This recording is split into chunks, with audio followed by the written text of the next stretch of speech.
And it's easy to get discouraged, to get pulled down into all of these failed attempts and almost starts and projects that never quite launch. To put that project on a shelf and say, not now, my love. Maybe someday people will care about you. You're listening to The Creative Impostor, episode number 37.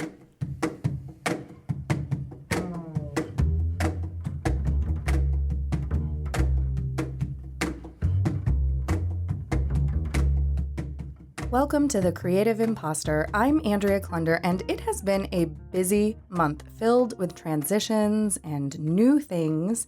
Of course, I knew it would be because our theme for the last few weeks, both in the Creative Impostor Facebook group and in the Chicago Women's Creative Collective, has been creative woo-woo, mystical practices for your creative workflow. I've interviewed intuitive counselor and self-discovery coach Charlotte Elea about tarot and oracle cards for developing your intuition, and spiritual embodiment teacher Monica Martin about using your body's felt sense to guide your decision-making. And I've done informal live video interviews with both of them in the Creative Impostor Facebook group, which you can still watch if you haven't already, and with Naturopath and holistic healer Samantha Mant, who will be on the podcast in the coming months, on coordinating your creative cycles with the moon and feminine cycles. Put all of these experiences together with the tarot readings I've been incorporating into my almost daily meditation practice and some very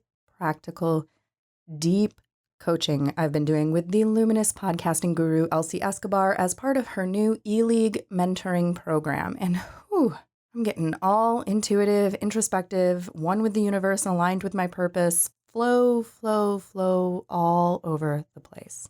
It's actually been so intense that I'm alternating between these bursts of manic creative insight where I can't even sleep and I'm up way late into the night.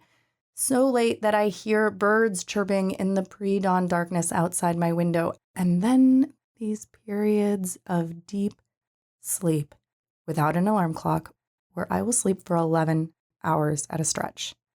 And in between all of that creative insight and sleep are the client deadlines for projects new and old, the smattering of yoga and meditation classes I teach throughout the week, the orientations for the After School Matters podcasting program for high schoolers I'm creating and facilitating starting this summer, which is coming so soon, hosting and expanding the Chicago Women's Creative Collective, and producing this podcast.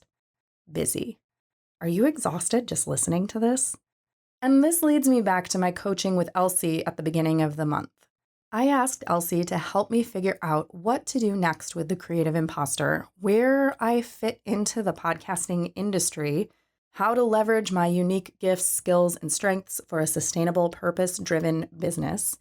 And here's what she said to me first. You have the ability to, quote, become what is needed in any situation. You have the solution for any problem, end quote. But what do you want to do?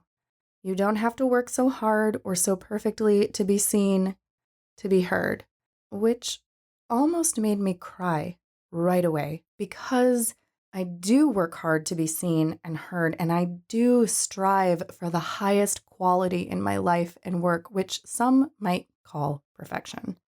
And yet, often I feel invisible. Often I feel undervalued. Often I feel like I'm reaching out into a dark void and looking for anything I can grab onto, anyone who will respond to anything I extend. For example, you may recall how over the last few episodes, I was promoting the Podcast Envy Launchpod program. 5 weeks to launch your show in a group setting with guidance from me start to finish, a process that took me a year to figure out when I wanted to launch The Creative Impostor. To promote the Podcast Envy Launchpod, I did free speaking events around Chicago and online. I put together a Google Slides presentation that I gave a few times. I took more than 20 free consultation calls, and no one signed up. Prior to that, I created a Patreon page, sort of like a more sustainable cousin to the popular crowdfunding platforms Kickstarter and Indiegogo. in order to help fund an audio documentary I started to create based on my experience at the Women's March in Washington, D.C. earlier this year and investigating the struggle with apathy around activism. No one donated. And then there's the numerous calls, emails, and conversations I've had with potential clients for my podcast production and editing services, where they just want someone who will charge less than half of what I'm quoting. Don't they know what goes into the quality of work that I do and how it's going to help them shine? And it's easy to get discouraged, to get pulled down into all of these failed attempts and almost starts and projects that never quite launch. To put that project on a shelf and say, not now, my love. Maybe someday people will care about you. But Elsie, along with Monica, Charlotte, and other healers in my orbit right now, helped me to realize something. It's not me, and it's not you.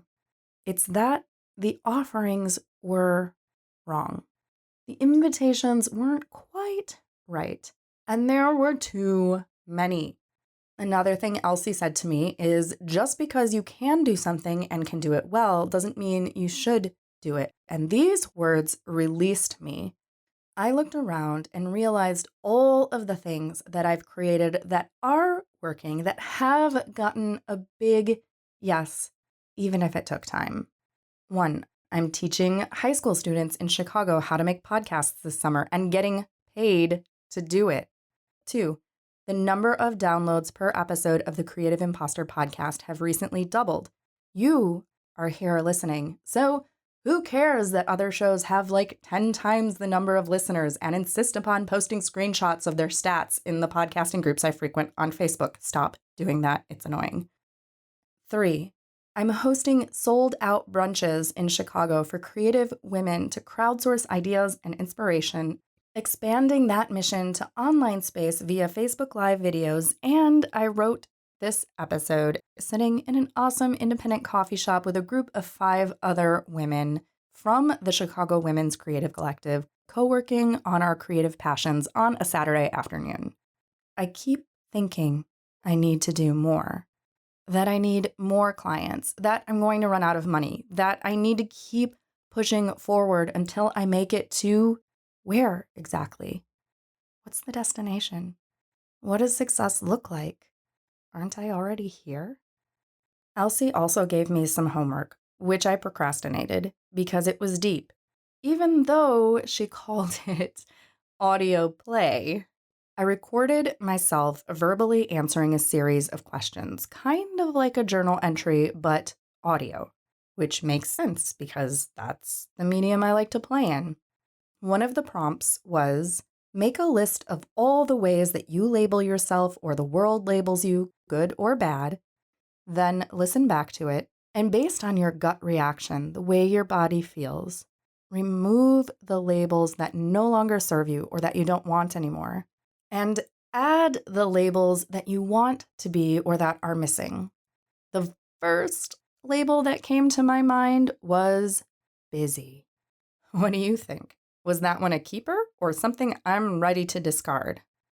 So I'm giving myself permission to stop, to take a breath, to stop trying so hard to be and do more, to focus on what I have already created, to give it my full attention and nurture it and let it be more organic.